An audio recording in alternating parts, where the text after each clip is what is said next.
គ្រូនឹងមកបង្ហាញអំពីថាភាពដែលខុសគ្នារវាងមេគុណហើយនិងសន្ទស្សនឹងតើគេធ្វើអ្មិចអញ្ចឹងយើងត្រូវបែងចែកដាច់រវាងសន្ទស្សហើយនិងមេគុណអញ្ចឹងយើងមើលកន្លែងនេះមួយណាជាសន្ទស្សមួយណាជាមេគុណឥឡូវយើងក៏លេខមើលលេខ2នៅខាងក្រោមអាតូមអ៊ីដ្រូសែននេះអញ្ចឹងនៅខាងក្រោមអាតូមអ៊ីដ្រូសែននេះគឺវាមានលេខ2មែនអត់បាទហើយអូនអាចទីបានទេថាអាចនិយាយបានទេថានៅខាងមុខអាតូមអ៊ីដ្រូសែនហ្នឹងវាមានមេគុណប្រមាណយើងមើលអត់ឃើញមែនអត់ទីទូទៅនៅពីមុខហ្នឹងគឺវាតែងតែមានមេគុណមួយជានិច្ចមែនអត់ប៉ុន្តែមេគុណមួយគឺគេមិនដែលសេទេបាទអញ្ចឹងមួយណាជាសន្ទស្សអានេះនៅពីមុខមួយនេះគឺជាមេគុណដល់ពេលនៅខាងក្រោមនេះលេខ2នេះវាគឺជាអីគេគឺជាសន្ទស្សបាទអញ្ចឹងអានេះគឺជាសន្ទស្ស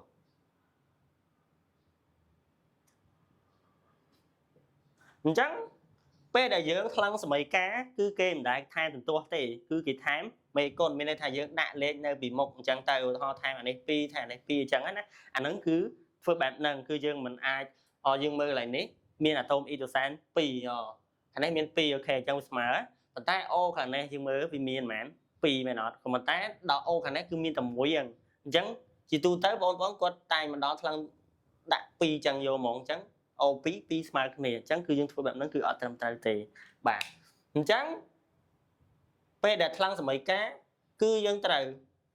ថែមជាមេគុណអត់ថែមជាសន្ទស្សទេឥឡូវយើងមកថ្លឹងសមីការនេះមួយមើលគេថាឲ្យយើងនឹងយកអ៊ីដ្រូសែននោះបូកជាមួយនឹងអុកស៊ីសែនគឺយើងទទួលបានមកគេទឹកហ្នឹងឥឡូវយើងមកមើលអញ្ចឹងជាទូទៅគឺយើងថ្លឹងដេញពីឆ្វេងទៅស្ដាំណាយើងមើលអ៊ីដ្រូសែនមានសន្ទស្សប៉ុន្មាន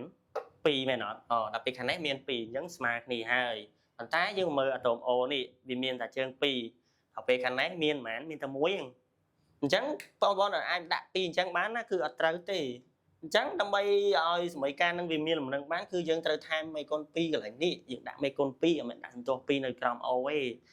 បាទអញ្ចឹងយើងដាក់2កន្លែងនេះហើយ O របស់យើងគឺវាស្មើហើយក៏ប៉ុន្តែយើងក៏លេខមកមើលអាតូមអ៊ីដ្រូសែននេះគឺវាឡើងប៉ុន្មាន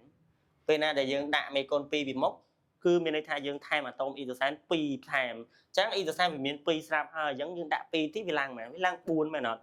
អញ្ចឹងខាងនេះមានតែ2ខាងឆ្វេងប្រតិកយើងគឺមានតែ2អញ្ចឹងដើម្បីឲ្យស្មើគ្នាយើងដាក់2ដែរមកមែនអត់បាទអានេះ4អានេះ4 2ស្មើគ្នាមែនទេបាទឥឡូវយើងមកមើលឧទាហរណ៍ខអញ្ចឹងខគេថាគេយកកាល់ស្យូម Ca នេះមកបូកជាមួយអុកស៊ីសែនទៅដែរយើងទទួលបានកាល់ស្យូមអុកស៊ីត CaO ឥឡូវយើងមើល Ca យើងស្មើហើយមែនអត់យើងកុំខ្វល់វានេះ O ឡើងនេះអញ្ចឹងគឺយើងមិនអាចមកថែម2អញ្ចឹងបានទេធ្វើដូចខាងលើមកអញ្ចឹងមាន2ហ៎អញ្ចឹងយើងដាក់2ឡើងនេះមកជាមេគុណបែបនេះកាលណាយើងដាក់2យើងមកមើលអាតូម Ca ខាងនេះវាមានប៉ុន្មានឡើង2មែនអត់អញ្ចឹង Ca ខាងប្រតិកយើងនេះគឺវាមានតែ1អញ្ចឹងដាក់2ដែរមកបាទតែប៉ុណ្្នឹងមកគឺចប់អត់ហើយអញ្ចឹងការថ្លឹងសមីការគឺបែបហ្នឹងយើងមិនអាច